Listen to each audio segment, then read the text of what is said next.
दोस्तों, आप सब कैसे हैं? आशा करते हैं आप सब अच्छे होंगे, स्वस्थ होंगे और मस्त होंगे। दोस्तों अभी सुबह का 5 बजा है दोस्तों, और हम यहाँ घूमने आ चुके हैं फील्ड तरफ। देख सकते हैं दौड़ने के लिए सुबह सुबह आते हैं दोस्तों। चारों तरफ देख सकते हैं कितने अच्छे से ग्राउंड है, और मौसम यहाँ देखिए, सामने पहाड़ भी है दोस्तों। सुबह सुबह आने से मन ताजगी को मिलता है, ताज़ी हवा मिलती है दोस्तों। तो देख सकते हैं पहाड़ हम लोग का कितना नज़दीक है दोस्तों। और इधर देखिए फील्ड चारों तरफ देख सकते हैं दोस्तों। तो दोस्तों इस ब्लॉग में हम आप लोग को दिखाएंगे झारखंड की संस्कृति दोस्तों। झारखंड की ओरिजिनल संस्कृति क्या होती है, हम लोग किस डांस से हम लोग जाने जाते हैं दोस्तों। ऐसे आप डांस बोल दिए तो आप लोग को पता चल ही गया होगा कि हम क्या चीज़ का बात कर रहे हैं दोस्तों। तो अभी खुलासा नहीं करते हैं दोस्तों ब्लॉग में कि क्या होने वाला है, लेकिन शाम को बहुत झारखंड का संस्कृति दिखेगा दोस्तों। तो इस ब्लॉग में आप लोग कंटिन्यू रहिएगा, फिर आगे देखिए कि झारखंड का संस्कृति क्या होता है, क्या झारखंड का डांस है, वो आप लोग को देखने को मिलेगा रात में। तो अभी हम फील्ड तरफ घूमते हैं, उसके बाद फिर निकलते हैं घर। फिर शाम को आप लोग को दिखाएंगे कि धमाकेदार डांस, जो आप लोग देखे भी होंगे और नहीं देखे होंगे तो देख लीजिएगा दोस्तों। कितना अच्छा झारखंड का संस्कृति पहचान है दोस्तों। तो फिर आप लोग ब्लॉग में बने रहे, फिर आप लोग को डांस दिखाएंगे शाम को। ओके दोस्तों, रात का 12 बज चुका है और हम रेडी सेडी हो चुके हैं दोस्तों अभी मेला जाने के लिए। तो आप लोग को दिखाएंगे कि छौ नृत्य। तो अभी हम घर से निकल रहे हैं दोस्तों, तो आप लोग तब तक कंटिन्यू रहिए। देख सकते हैं कितना अंधेरा है। हम लोग अभी जाएंगे निकल के, हम रेडी पूरा पैक हो लिए हैं और चलेंगे मेला के लिए दोस्तों। तो आप लोग ब्लॉग में बने रहे। गांव का मंदिर है दोस्तों, देख सकते हैं लाइट उट जल रहा है नीचे तरफ, और हम इसी रास्ते से जा रहे हैं और आदमी लोग जा रहे हैं आगे आगे देख सकते हैं। और अभी आप लोग को मेला घुमाएंगे पूरा और छो नाच दिखाएंगे दोस्तों। तब तक आप लोग कंटिन्यू रहिए, फिर पहुंचते हैं, अंधेरा है। फाइनली दोस्तों हम पहुंच चुके हैं मेला टार, देख सकते हैं इधर काफ़ी भयानक है, लग रहा है भीड़। इधर देख सकते हैं लाइट उट लगा हुआ है दोस्तों। तो आप लोग को ले जाते हैं मेला टार।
আমি তাকে মনে মনে ভালোবাসে ফেলেছি, আমি তাকে বধূরূপে বরণ করতে চাই।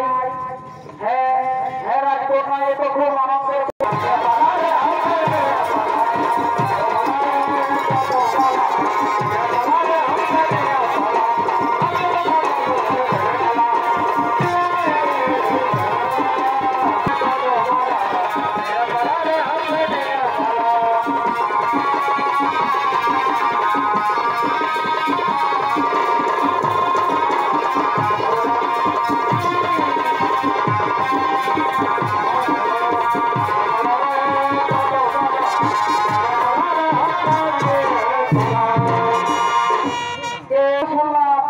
তুমি নাকি আমাকে বধূরূপে বরণ করে নিয়েছ, তাই আর বিলম্ব না করে আমি তোমার কাছে চলে এসেছি। প্রিয়ে এসো, তুমি আমার কাছে এসো প্রিয়ে। তাহলে আমার এতদিনের বিষ্ণু পূজা সফল হয়েছে। আমি যাকে মনে মনে ভালোবেসেছিলাম, সেই করুণাবতী জগৎপতি আমার কাছে। তুমি ধন্য প্রভু, তুমি ধন্য। এসো এসো রাজকন্যা, আমরা এই ফুল বাগানে ক্ষণ প্রেম লীলা করি।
তোমার স্বামীকে হত্যা করেছিল তার জন্য সাথে জীবনের দর্শন করো।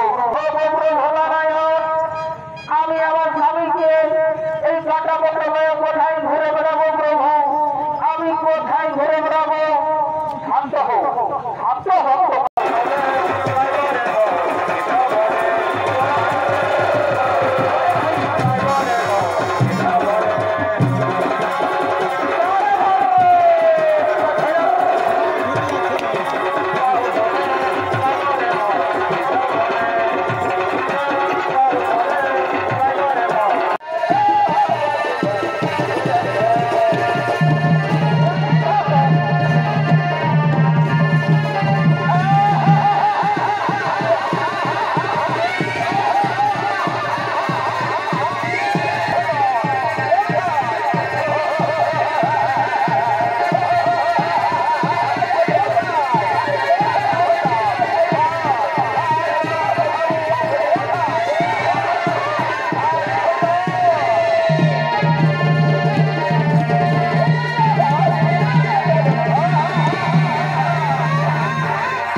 তাই ওকে দেখে আমার স্মৃতিশক্তি আমি হারিয়ে ফেলেছি, আমার মন ওই বীর পুরুষকে দেখে মুগ্ধ হয়ে গিয়েছি।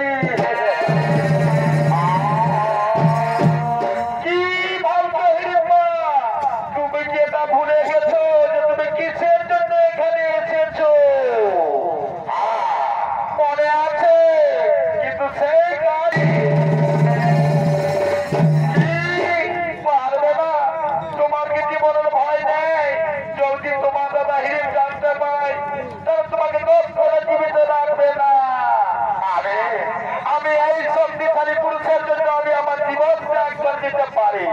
আমি হিড়িম্বাকে তো ভয় পাই না, ওকে আমি বিবাহ করতে চাই। দূরের কথা, তোমাকে ভয় পেয়ে পালিয়ে যাবে। তবে আমি এখন কি করবো? ওকে ছাড়া আমি জীবিত থাকতে পারবো না। এটা একটাই উপায় হিড়িম্বা, তুমি একটা সুন্দর নারীর রূপ ধারণ করে তোমার প্রেম জানে বাঁধো, প্রেম জানে তোমার মধ্যে